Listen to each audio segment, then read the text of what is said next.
नमस्कार दोस्तों, मैं पायल आपका बहुत बहुत स्वागत करती हूँ आपके अपने चैनल डायरी के पन्नों से पर। आज कहानियों के इस सिलसिले को आगे बढ़ाते हुए मैं लाई हूँ पम्मी राजन की लिखी हुई एक बेहतरीन कहानी।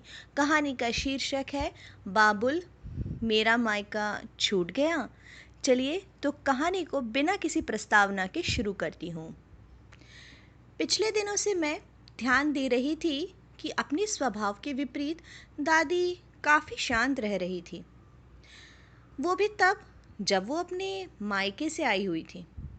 दादी हमेशा अपने मायके की संपन्नता और दुलार की बातें हमसे करती और माँ और चाची के मायके वालों को छोटा दिखाती रहती। आज वो शांत और उदास दिखाई दे रही थी और माँ उन्हें दिलासा दे रही थी। मैं कुछ बोलना ही चाह रही थी कि माँ ने मुझे अपने कमरे में जाने का इशारा किया। मुझे बड़ा अजीब लगा। थोड़ी देर बाद दादी अपने कमरे में चली गई तो मैं किचन में जाकर माँ से पूछने लगी, माँ आखिर क्या हुआ है? दादी आजकल इतनी चुप सी क्यों है? और तुम्हें और चाची को कुछ बोल भी नहीं रही, क्या हुआ है?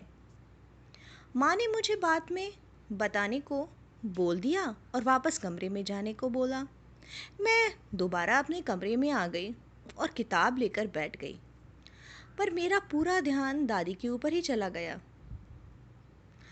दादी अपने पिता की इकलौती और अपने परिवार की सबसे बड़ी थी। इधर दादाजी भी सबसे बड़े थे। मायके की लाडली तो थी ही, ससुराल में भी काफ़ी मान आदर था दादी का। दादाजी घर के कमाऊ बेटे थे तो घर बाहर में दादाजी की तूती बोलती थी। मायके की इकलौती बिटिया होने के कारण उनके पिता ने अपनी संपत्ति का वारिस बेटी और दामाद को ही बनाना चाहा, पर दादाजी ने उनकी संपत्ति लेने से मना कर दिया। तो दादी के पिताजी ने अपने भाई के बच्चे को गोद ले लिया ताकि उनकी बेटी का मायका भी आबाद रहे और मायके में पूछ बनी रहे। पर होनी को तो कुछ और ही मंजूर था। दादी के बाबूजी और माँ के मरने के बाद भाई भतीजे दादी से कन्नी काटने लगे। उन्हें डर लगने लगा कि वो अपने पिता की संपत्ति में दावा कर सकती हैं। दादाजी को जब ये बात पता चली तो उन्होंने उन लोगों को विश्वास दिलाने के लिए दादी से संपत्ति कानूनन भतीजे को दे देने की बात कही। दादी की इच्छा तो न थी, पर मायके में मान सम्मान बना रहे इसलिए दादी ने चुपचाप कागज़ पर साइन कर दिए। कुछ दिनों तक तो दादी को काफ़ी मान सम्मान मिला, पर दादाजी की मौत के बाद उनका भतीजा शंभू साफ नज़रें फेरने लगा। दादी को कभी ज़रूरत नहीं पड़ी पैसों की या मायके की संपत्ति का, कभी कोई मोह नहीं था। उन्होंने तो इस संपत्ति को कभी कोई तूल दिया ही नहीं, पर हमेशा हम बच्चों और माँ और चाची से अपनी मायके की संपन्नता का जिक्र करती रहती थी। हम बच्चों के लिए तो ये सब परियों की कहानियों की तरह ही होता, पर माँ और चाची खुद को काफ़ी छोटा समझती। दादी के मायके के गांव में एक नया मंदिर बना था। दादी काफ़ी दिनों से उस मंदिर में दर्शन के लिए जाना चाह रही थी। 2 दिन पहले ही पापा और माँ उन्हें लेकर दर्शन कराने गए, पर जब से वो वहाँ से आई हैं काफ़ी दुखी और खोई खोई सी हैं। थोड़ी देर बाद मैं माँ के कमरे में दूध का गिलास देने आई तो मैंने झुंझलाते हुए पूछा, क्या राज छुपा रही हो माँ?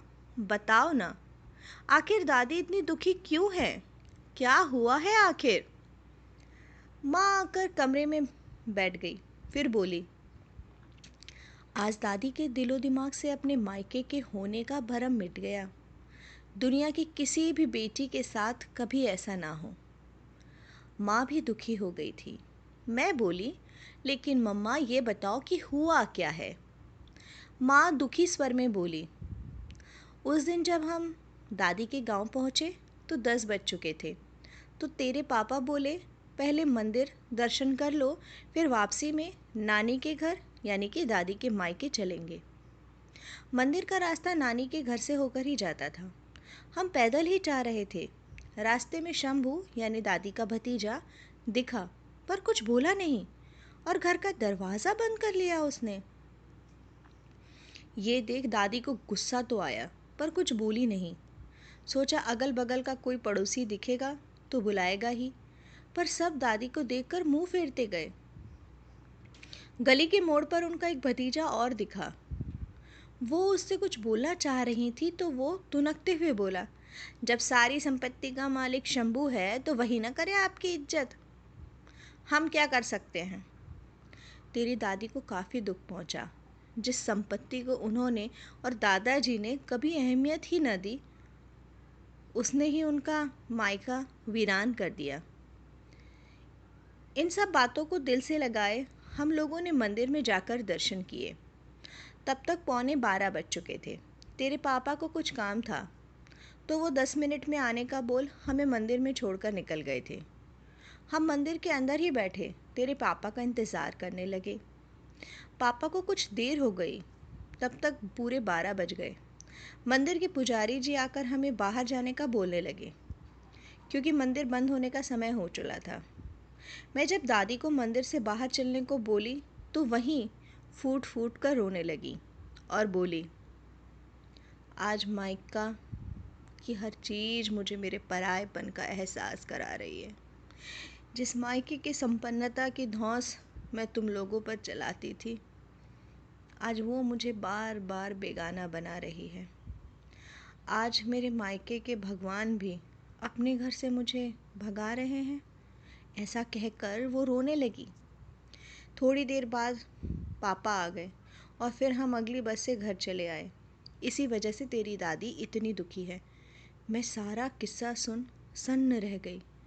तभी बगल वाले घर से ढोलक की थाप पर ये गीत सुनाई देने लगा, बाबा तूने कैसी रीत निभाई, ये गलियां भी हो गई पराई, बिहर मेरा हो जाएगा सपना, तेरे बिन कौन कहे मुझे अपना, मिले ना किसी को ऐसी जुदाई, काहे को कर दिए बाबा मेरी विदाई।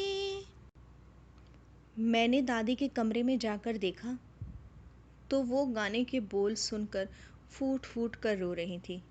मैं उन्हें रोता देखकर ये सोच रही थी कि सरकार ने बेटियों को पिता की संपत्ति में बराबर का हक देने का कानून बना दिया है, पर बेटियां तो अपने अधिकार से ज़्यादा मायके का प्यार ही चाहती हैं।